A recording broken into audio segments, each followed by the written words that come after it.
Yoga is not just a physical activity.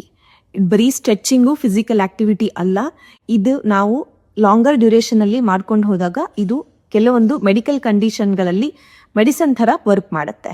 As a professional many types of medical condition ಅಲ್ಲಿ ನಾವು ಯೋಗಾನ recommend ಮಾಡ್ತೀವಿ and we are having a good result also with a science support ಅಂತ ಹೇಳ್ತೀವಿ.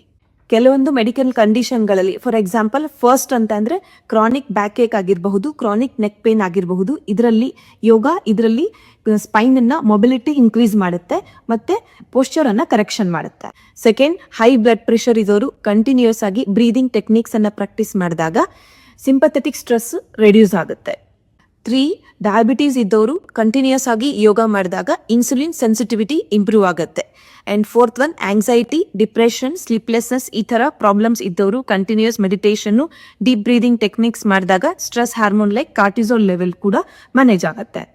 5th one, digestive issue ಇರೋರು ಇದನ್ನ ಮಾಡಿದಾಗ bloating ಆಗಿರಬಹುದು, IBS ಆಗಿರಬಹುದು, ಇದರಿಂದ ಮತ್ತೆ ಗಟ್ ಟು ಬ್ರೈನ್ ಕನೆಕ್ಟಿವಿಟಿ ಸ್ಟ್ರಾಂಗ್ ಮಾಡುತ್ತೆ.